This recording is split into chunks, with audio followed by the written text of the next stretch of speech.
গোপালগঞ্জের কাশিয়ানীতে বাস ও ট্রাকের মুখোমুখি সংঘর্ষে এক নারীসহ ৫ জন নিহত হয়েছেন। আহত হয়েছেন অন্তত ২০ জন। সকালে ঢাকা খুলনা মহাসড়কের কাশিয়ানী উপজেলার মাঝিগাতি এলাকায় এই দুর্ঘটনা ঘটে। নিহত সবাই বাসের যাত্রী। ভাঙা হাইওয়ে পুলিশের উপপরিদর্শক জানান, সকালে ঢাকাগামী ইমাদ পরিবহনের একটি বাসের সাথে বিপরীত দিক থেকে আসা ট্রাকের মুখোমুখি সংঘর্ষ হয়। এ সময় বাসটি সড়কের পাশে খাদে পড়ে যায়। এতে ঘটনাস্থলে ৫ জন নিহত হন। আহতদের উদ্ধার করে মুকসুদপুর উপজেলা স্বাস্থ্য কমপ্লেক্স সহ বিভিন্ন হাসপাতালে ভর্তি করা হয়েছে। তাদের মধ্যে কয়েকজনের অবস্থা আশঙ্কাজনক।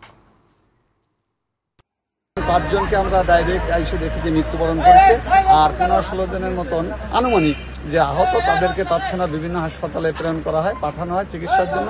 আর ৫ জন যে মৃত্যুদেহ, তাদের ৪ জনের ঠিকানা শনাক্ত করেছে। অ্যাক্সিডেন্টটা মর্মান্তিক অ্যাক্সিডেন্ট, ক্রসিং এর কারণে অ্যাক্সিডেন্টটা ঘটছে, যেটা আমি শুনতে পারছি।